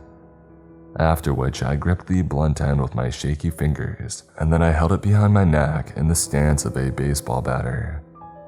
I didn't expect myself to be able to kill this thing, not even close, but if I lured it in and swung at it, and I kept it from grabbing me long enough to where I could run around and exit the room, then that would be enough. It was all about whatever I had to do to survive at this point. The creature delivered several more devastating bangs to the door, the last one of which finally threw it right off of the frame and off its hinges, causing it to slide across the floor and into the pool, a small splash manifesting before it sank into the depths. The creature then raises those shoulder appendages as if it's telling me it's about to charge, and which it did, violently dashing forward at a surprising speed, considering its previous movement patterns. I evaded the beast by strafing to the left, my heart going a mile a minute as I worked up the courage to take a swing at it, landing a harsh blow on the back of its head. The beast retaliated by shooting out its left shoulder appendage straight for my head. I backed up so fast that I nearly slipped and fell as I raised the broom handle to block the attack. It then lunged with its other appendage, so I sidestepped to the right and swung the handle down hard on its limb. Hard enough to burst and draw blood from one of the bombs. The liquid itself was gooey and thick, a light gray color that seeped out from the supposed wound that I had created. But this little stunt only angered the creature far beyond whatever point it was already at. It turned and charged with its entire mass again, catching me off guard and throwing me right off my feet with a powerful impact into the pool. It happened so fast that I didn't fully comprehend it until I was already several feet underwater. Having no time to take a breath or prepare myself, from what I saw when I opened my eyes, the creature itself didn't follow or fall in with me. The water was surprisingly warm too, but that wasn't even close to enough to make me feel comfortable in my current predicament. I looked down, the black abyss staring right back up at me as I stared down at it. I could barely see my own feet as they were swallowed up by the immediate darkness below me. It was haunting and disorienting, looking like a giant sinkhole. But unlike this abyss, sinkholes were at least somewhat understood. My lungs began to throb, but I was hesitant to swim up, knowing the beast would be waiting for me at the top. But at least I had a chance against that thing. Drowning, not so much. I did manage to hold onto the broom handle though. Nonetheless, I quickly made my decision once I looked down to the right side of the pool and saw more movement in the water that was below me. This time, I could make out more of its shape. It resembled that of a serpent, but there almost weren't any details that I could get besides that. However, I could make out two brightly colored yellow dots in the depths. There was a couple of feet of distance between them. It was its eyes. They had to be. It saw me and it was going to be coming right for me. I kicked hard as my lungs filled with water, desperately reaching up for the surface while I swam as hard as humanly possible. Once I broke the surface with a frantic splash, I spit up any water that had entered my mouth and threw my head back to look for the creature. It was gone, vanished from the position that it was in when I was thrown into the water. I quickly looked around, left, right, and behind. Nothing. The entity was no longer in the room at all. It brought me a sense of relief that I hadn't felt in months, not since I had landed in the library. I didn't waste any time swimming over to the edge of the pool and pulling myself out with a coughing groan. The entire left side of my body felt as if it had been hit by an SUV, which I guess wasn't too far off. I got to my feet, looking down and spotting a trail of the creature's blood leading from where my feet were planted to the door and into the hallway adjacent to the natatorium. It retreated, but I didn't let myself get a big head, thinking that it ran because it was scared of me. It probably just thought that I had perished. Regardless though, I knew that it would be back, and I needed to move despite me being drenched and dripping wet. I tried to shake my head and get some of the water out of my hair. All my clothes were soaked and I felt heavy, the smell of chlorine all over me now. The backpack felt 10 pounds heavier with all the added weight of the water, and I wasn't sure if the notebook that I had taken was any good anymore, but I didn't have any time to check at that moment. I paced over to the door and stopped just before actually stepping out, to lean forward and look in both directions. The trail of gooey blood had led down to the right end of the hallway, so I instinctively went down to the left, taking the broom handle with me. My footsteps produced a bit of a squelching noise as I made my way down this new section of the school. Part of me considered taking them off in case something had heard me, but I knew that I was far better off leaving them on. The hallway was what I had expected, a narrow rectangular shape with classroom doors on either side, nothing that I hadn't seen before. So I continued on to find a place to sit down and regain myself for just a minute before I resumed wandering. There wasn't much to see in this particular area, just more corridors with lockers, doors, and tiled floors spread about. Although after the death-defying adrenaline rush that I had earlier, it was certainly a nice change of pace. I kept looking around for any flickering walls or strange doors, as it had been established to be my only hope for an exit at this point.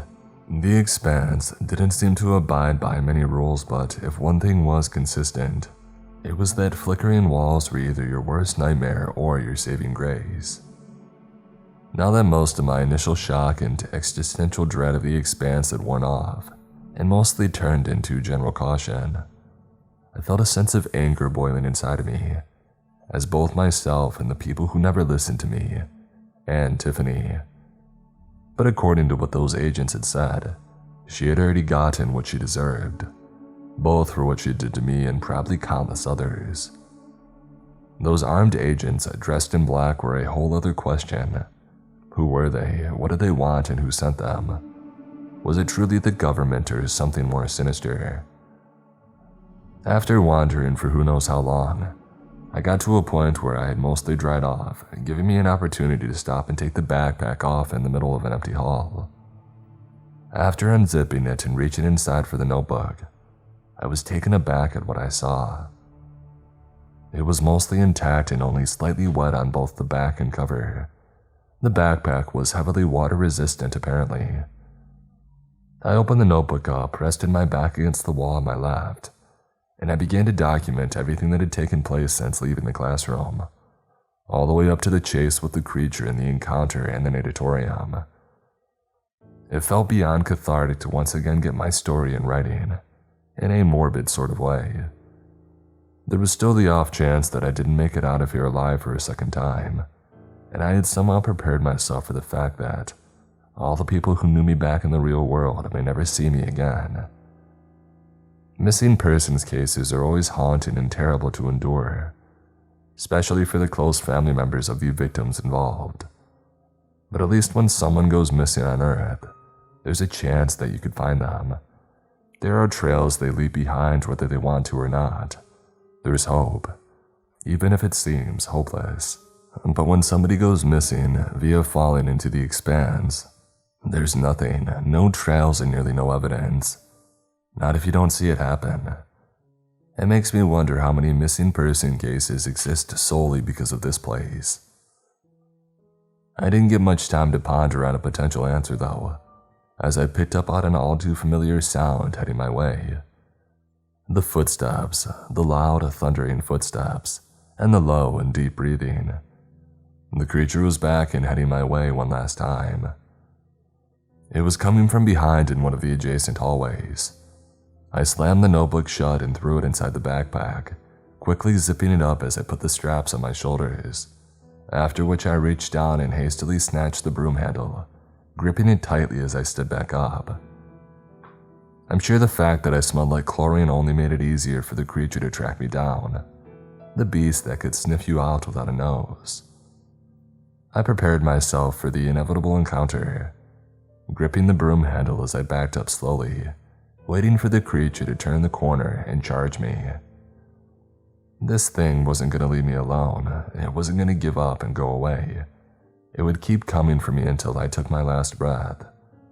And I had grown sick and tired of doing nothing but running and hiding. I needed to defend myself and take a stand.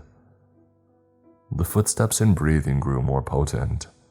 I held the broom handle behind my back, ready to swing. The creature rounded the corner, roaring in a sheer rage and feral aggression. It was an understatement to say that the beast was not happy to see me.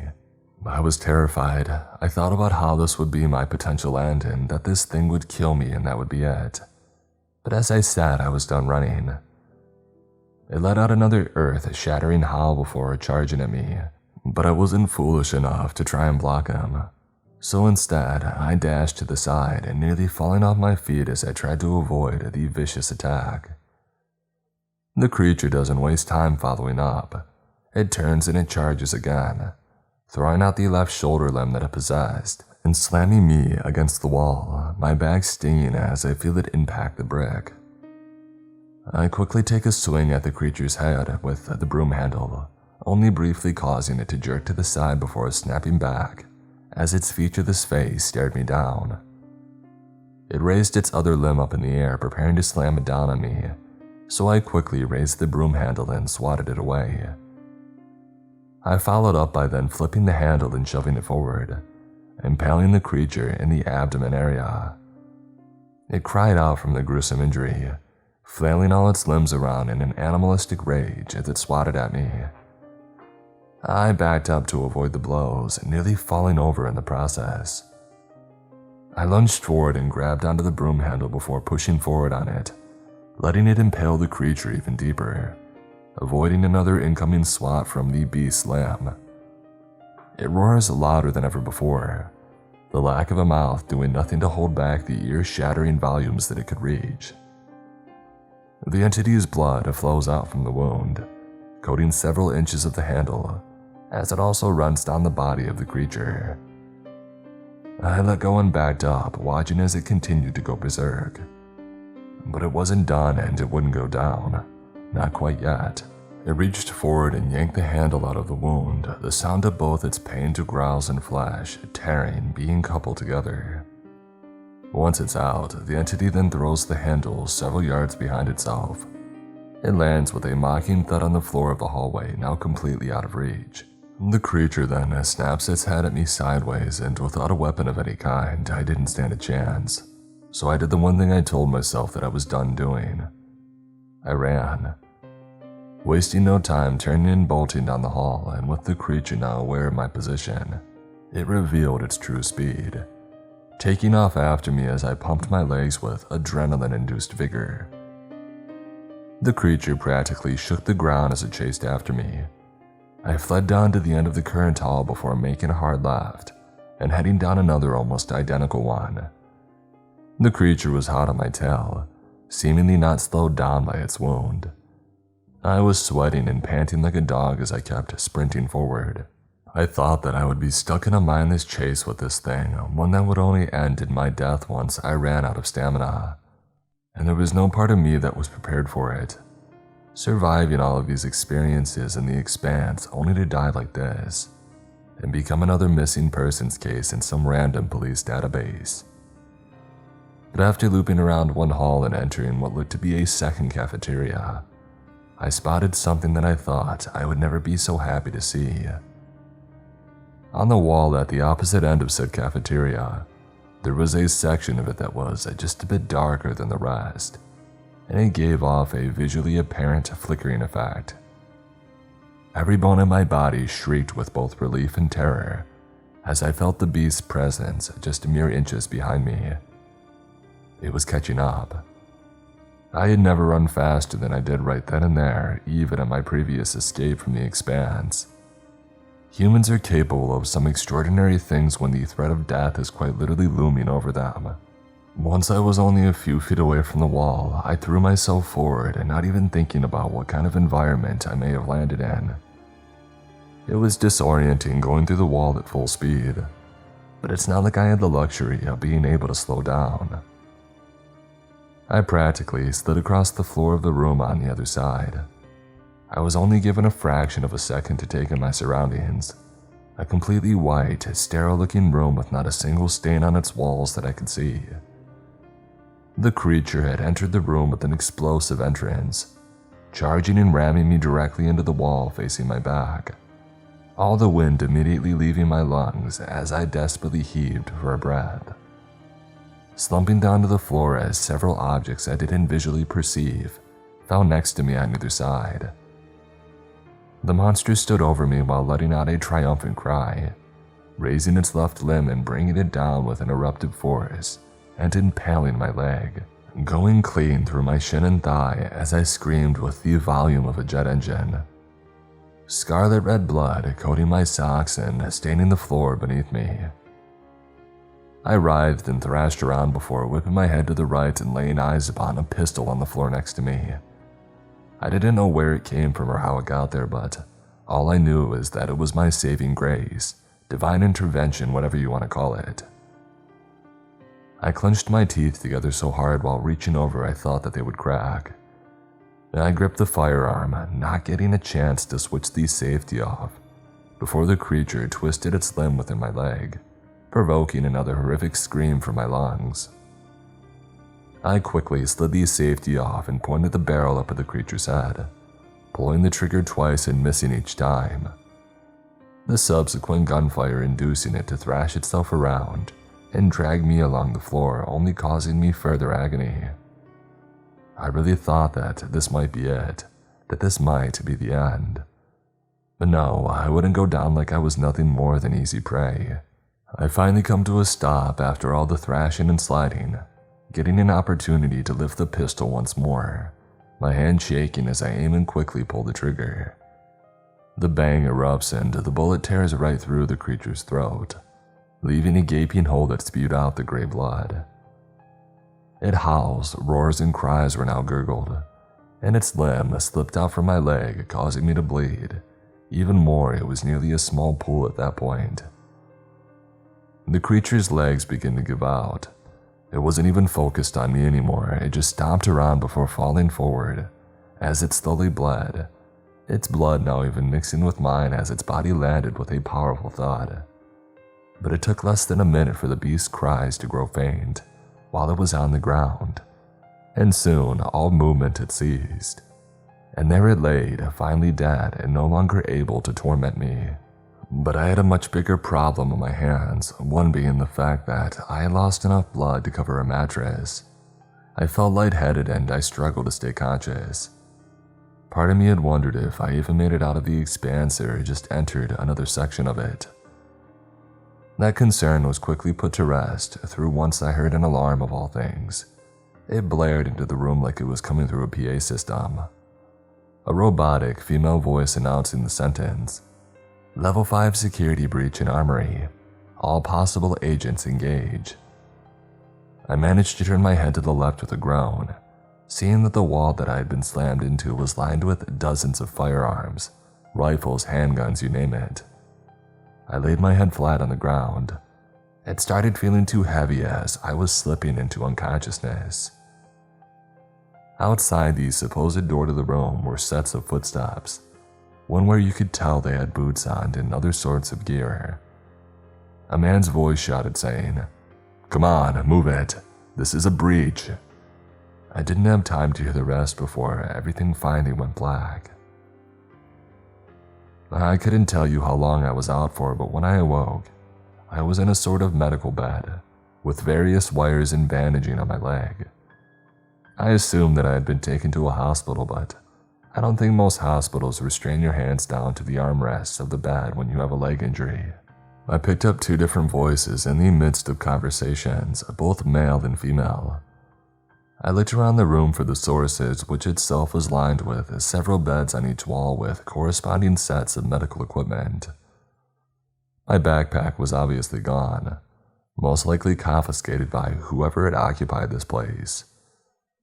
I'm assuming that I was still in the same building. I darted my eyes to the left, spotting a man and a woman of similar height, but differing in their attire.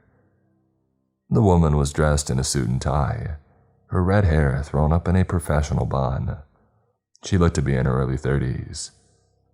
The man, on the other hand, was on the younger side, fitted in black military gear and armed to the teeth with a rifle in his hands. In fact, he was dressed and looked nearly exactly like the agents who had supposedly killed Tiffany and shot at me inside the expanse. "Who are you people? What am I doing here?" I growl, fighting against my restraints with an effort that proved futile in its results. It seems like the kid's got fight in him, more than the therapist did. "He killed that thing that we found in the armory with him," the man said, with a slight smirk on his face. "Oh, I'm well aware. I have received the camera footage," added the woman. "He's a fighter." "Can you answer my questions and stop pretending like I'm not here?"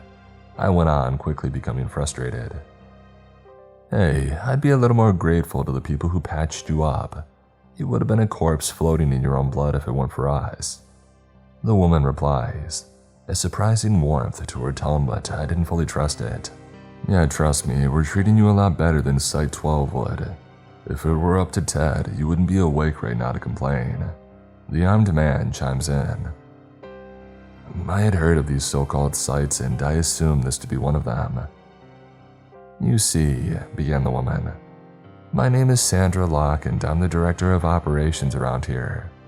As you've seen, our job is not the most ordinary, and you've seen firsthand what we go up against. Heck, you killed a cryptid on your own. With the right training and mental conditioning, you could be a seriously talented field agent." Field agent, I thought. Oh, what was this? Recruitment of a kid into some shadowy military faction that kills creatures from a mirror dimension. Had my life truly become this absurd in a matter of months? I was at a loss for words, so instead, I stuck to something a bit more tangible and easier for me to comprehend. "Where's my backpack and my notebook?" I inquired, unsure of what tone to take at this point despite me still being angry and confused. "It's in our possession now," Sandra said. "So, what are you going to do, destroy it and make sure not to leave a trace so then the world would never know what happened to me?" I asked, rather rhetorically. "Well, no, quite the opposite. We want you to finish it. To write everything that has happened since you landed in the library up to now. No one already believes your story, but it'll raise suspicion if someone so bent on exposing what everybody else knows as absurdity all of a sudden vanishes. At least this way, anyone who is stupid enough to take a serious interest will think you left according to your own delusions." I lay there silent, not sure how to respond. But I'll be honest, she made a decent point. One that reinforced what I was in denial about all this time. I tried everything to make people believe me and nothing came of it. Not a single person came to my aid, even those whose very job was that. This is the first sort of actual hospitality that I had received in months, even if there is a catch to it. Not to mention the people around here had experienced things probably crazier than even me. I'd have the comfort of knowing that I would be surrounded by people who could finally relate to me, even if it was in a pretty bureaucratic setting. "You've seen things you're not supposed to," Sandra continued. "Now, standard procedure would be to terminate you. But you have shown us that you're useful, and I would much rather get your help than clean your brains up off the floor." I started thinking about my parents, and as much as I had been angry with them for ignoring my concerns, I still love them. What would they do if I simply up and vanished again? My parents are probably already filing a missing persons report for me right now, I shot back. "You let us take care of that, and no, your parents will not be harmed.